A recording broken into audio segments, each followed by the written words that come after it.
All right, we are identifying characteristics of graphs today. Now, we are going to start by identifying attributes of a function from the graph, and we are going to go over a couple of the definitions and how to identify each of these sections, okay, or attributes. So, we're going to start off with the domain. Now we are going to identify the domain and range and express the intervals using inequality notation, right? So it's simple inequality less than or equal to, greater than or equal to, less than, greater than, okay? So for domain, remember domain is read from left to right on the x values. So when you look at the graph, you can see it's a zigzag, right? But what is it exactly we're looking at? What is the interval we are looking at? Well, I know my graph starts here at x equals 0, and it terminates here at x equals 11, right? I can essentially box this in for the domain, and I can tell that I go from 0 all the way up to 11. So in inequality notation, we are looking at 0 less than or equal to x less than or equal to 11, right? And we include them because we have closed points. We know we have to include it as part of our domain. We can do the exact same thing for the range. Remember, range is read from bottom to top on the y values. So at the bottom, where does my graph begin? Well, it begins here at -1. Where does it terminate? It terminates up at +1. Okay, so our range goes from -1 less than or equal to y less than or equal to +1. Okay, think of domain and range as a box. How can we box in our function? And that's what will allow you to see what our ranges are for domain and range. Okay, now positive and negative intervals. Positive and negative intervals are based on the x values where the y values are either positive or negative. So a positive interval is an interval of x values where the values of the function or your f of x values are greater than 0, okay? Which means we are looking at those values above the x-axis, right? When you think about positive numbers, we know that it's greater than 0. And when we look at our y values, remember 0 is neither positive or negative, but I know that everything above 0 is going to have a positive y value. For a negative interval, we are looking at intervals of x values where the values of the function, your f of x values, are less than 0, okay? Which means we are looking below the x-axis. All right, now let's go ahead and identify these intervals using the graph, and we're still going to write them as inequalities, okay? Starting with our positive intervals. Now, if I draw a line at the um, x-axis, right, we're looking at everything above 0. So when we look at above 0, our intervals, we know that this portion here, this little triangle here, is positive. We know that this triangle here is positive, and we know that this triangle here is positive, right? Or those values are positive. So we are going to write an inequality notation for each of those sections because it does change. So the first section, which was this triangle, ranges from 1 to +3, right? We are positive on this interval here.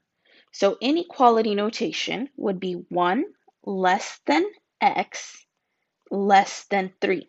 Remember, we do not say it is equal to because 0 is neither positive or negative, and we don't include those values, okay?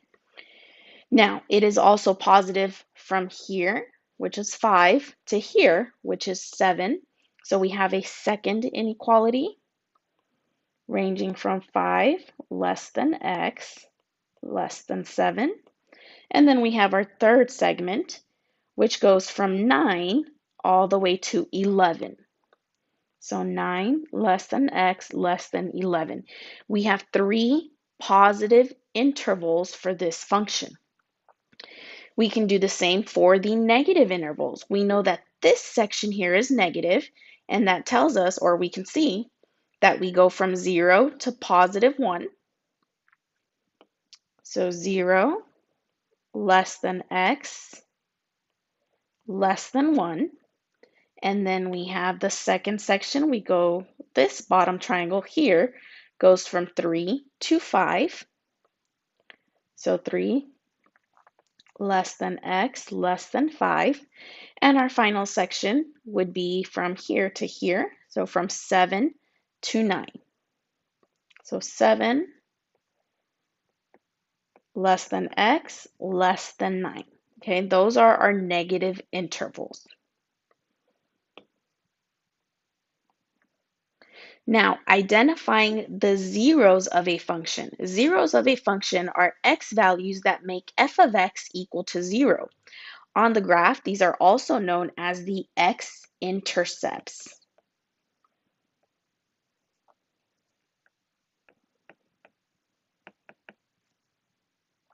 Now, when you look at the graph, let me zoom back up here. When we look at the graph, we can identify those x-intercepts, right? We have an intercept at 1, 3, 5, 7, 9, and 11. And these can simply be written as equations. We can say x is equal to 1, 3, 5, 7, 9, and 11. This is where our graph hits the x-axis every single time. It is an x-intercept, okay?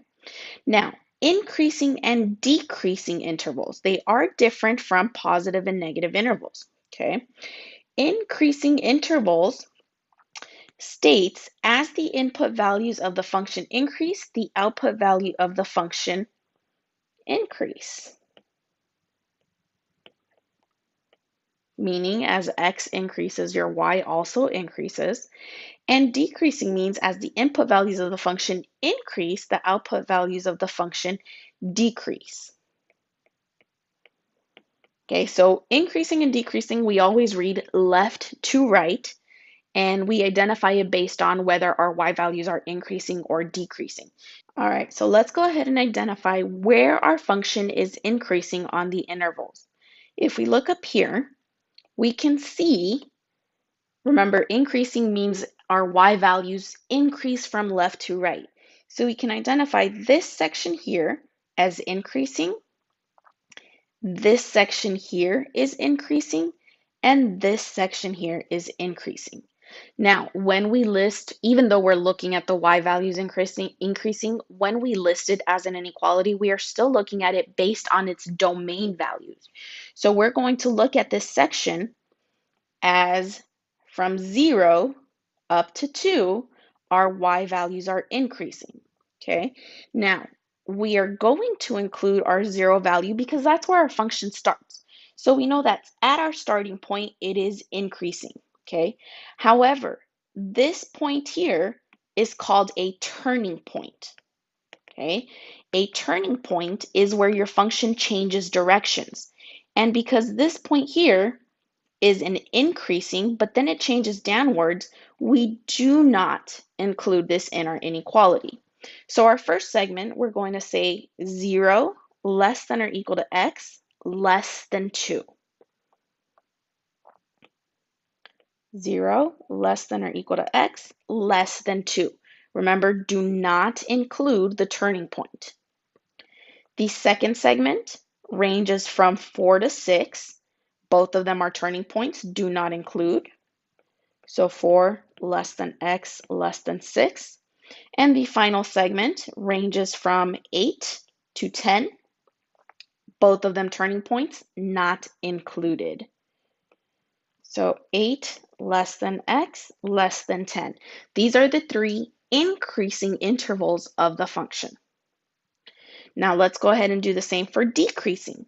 Decreasing values, we know are values that our y values go down as our x values increase. So again, we still read from left to right, and we can see this section here is decreasing, it's going down. This section here is decreasing, and this section here is decreasing, okay? So how do we write this out? The same way we did increasing. Our decreasing begins at 2 and terminates at 4.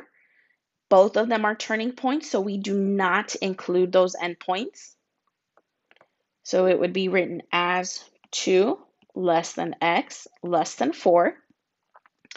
Our second segment from 6 to 8, both of them turning points, do not include. And our final segment goes from 10 to 11, but this is our ending point, right? This is where our function terminates. So we would include the point of 11 in our inequality, not include 10 because it is a turning point, okay? So as an inequality, we would write it as 10 less than x less than or equal to 11. Continuing on with the same function, let's talk about turning points and local maximum and local minimum values. First of all, a turning point is a point on the graph where the function changes from increasing to decreasing or decreasing to increasing. These cases result in local maximum or local minimum values. So, how many local maximum values does the function have? Well, if we go back and we look at the maximum values, it's easy to identify. Let me erase this. It's easy to identify our maximum values, right? Where is the highest point on the graph? Well, we have 1 turning point, 2 turning points, and 3 turning points up at the top that are the maximum of the graph. Okay, so we have 3 maximum values. And we are asked, what is the value of f of x at these 3 points? Well, if we look at these 3 points, they are all located on the same line. So we know that the maximum value is at 1. So max of 1 at the locations of 2, 6, and 10. So we have a maximum of 1 at x equals 2, x equals 6, and x equals 10. How many local minimum values does the function have? Well, now we're looking at minimums, right? Minimums would be the smallest points on the graph. And if we look at turning points, remember turning points only, we have this minimum and this minimum. This would not be considered a minimum value because it is not a turning point. It is our beginning point, same as this. This is our terminating point. It is not a minimum value, okay? The only 2 turning points we have are these 2 here. And you can see that they are located at 4 and 8 when y is negative 1. So we have 2 minimums. And we have a minimum of negative 1 when x equals 4 and x equals 8. Okay. The same way it could be written as a coordinate point. We could say we have a minimum value at 4, negative 1 and 8, negative 1. Same thing for maximum values. We would have maximum values at 2, 1, 6, 1, and 10, 1. Okay, those would be our minimum or maximum values.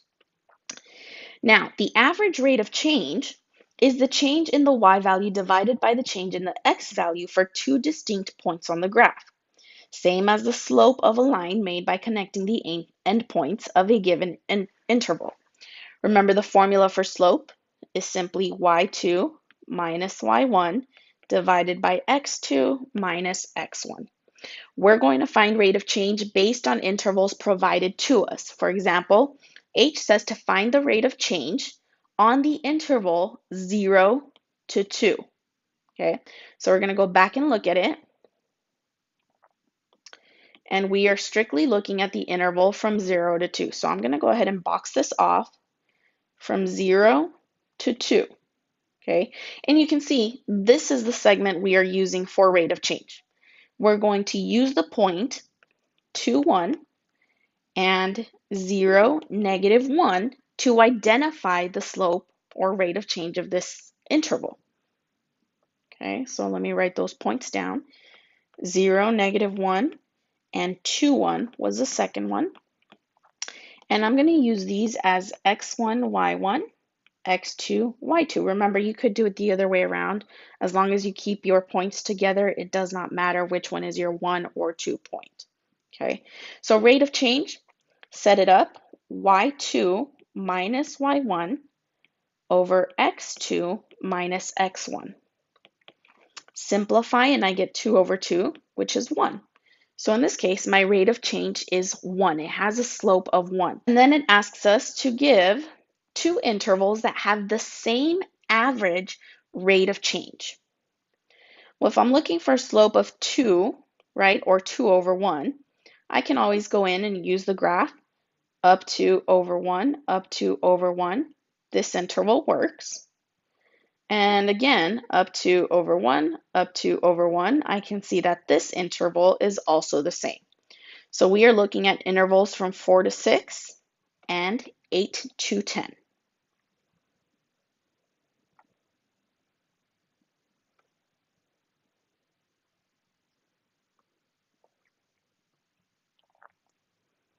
So 4 to 6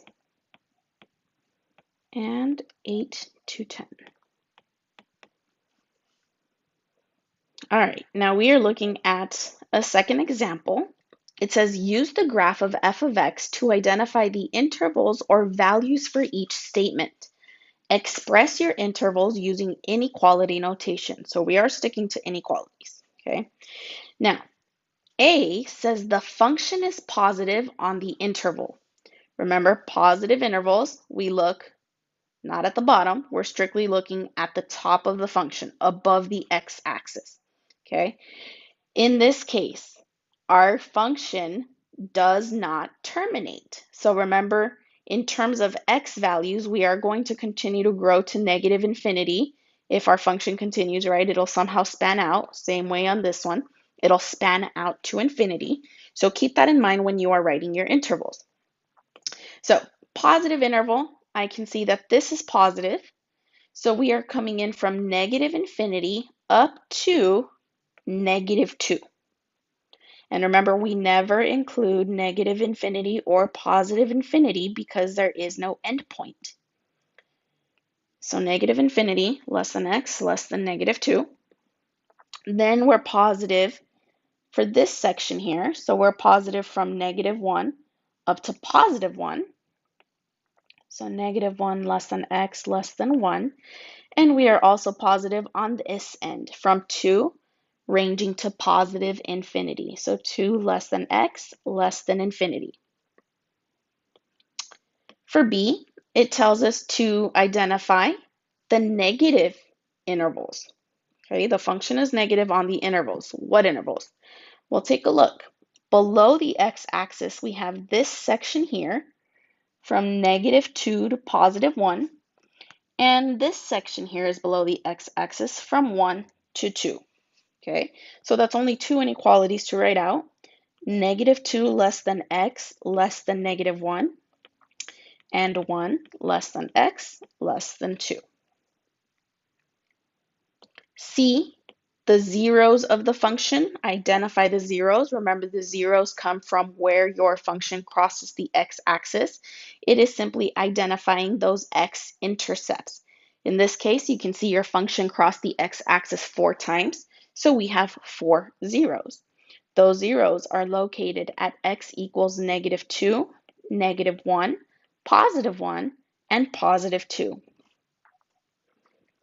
And finally, D says to identify the increasing intervals. Remember, increasing intervals is when our function is rising from left to right. Your y values are the ones increasing, okay? So where do we see increasing happen? Here's our turning point. Here is where our function goes up, and it stops here. So we have this section here. And then again, down here, rising, y values are increasing, so this would be up to infinity. Okay. Now you can see the coordinate points down at the bottom because it is not in a direct intersection. So our x value on the left is negative 1.7 less than x less than 0. It terminates here. And the second one would be from positive 1.7 less than x less than infinity because we don't know where it's going to end. It is simply going to continue extending outward. For e, the function is decreasing on the interval. So let's go ahead and look at the decreasing sections. Where is our function falling from left to right? Well, starting from the very left, we can see our y values decreasing as we come in. So as we come in from negative infinity and stop at negative 1.7, our y values are decreasing. And then when we come in from 0 up to positive 1.7, our values are also decreasing. Okay, so two inequalities, negative 0 to negative 1.7,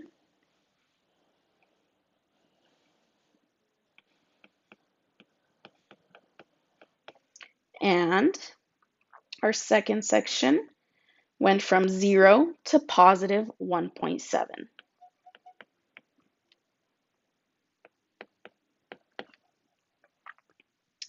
F says to identify any local maximum values. All right, so when we look at our function, remember maximum and minimum values are located at turning points. So maximum value turning point. We have a maximum value here. That is the only maximum value turning point, okay? So in this case, 0, 4 is our location, which means that we have a maximum of 4 when x is 0, okay? Again, you can write this as a coordinate point. 0, 4 would simply be your coordinate point. Minimum, local minimum values. Back to my graph here. How many turning points do we have that are minimum values? We have 2, okay? These are the lowest points on the graph, and it doesn't exactly have to be the lowest to be a minimum value, as long as they change direction and they are at the bottom of the graph, okay? And I know that's going to be a hard concept to grasp, but we do have 2 turning points, right, which indicates a minimum value, and our function resides above those points. That's what makes them minimum values, okay? So we have one at negative 1.7, 2.2, and at 1.7, negative 2.2. So you can see they're located on the same line. So our minimum value would be 2.2 or negative 2.2 when x is equal to negative 1.7 and positive 1.7.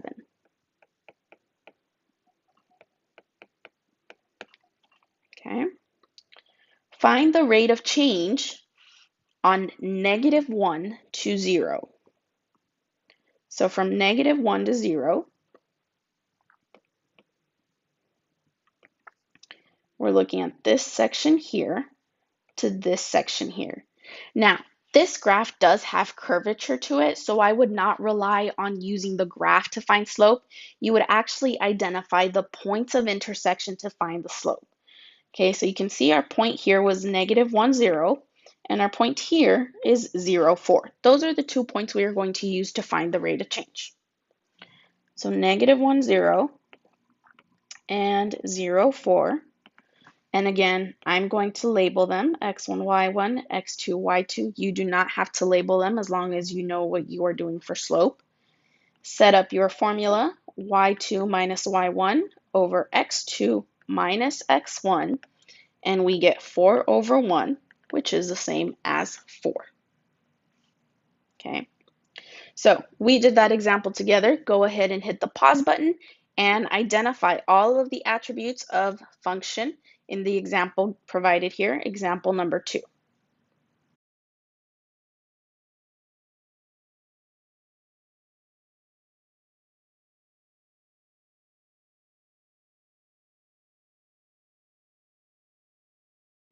All right, these are the values you should have for A.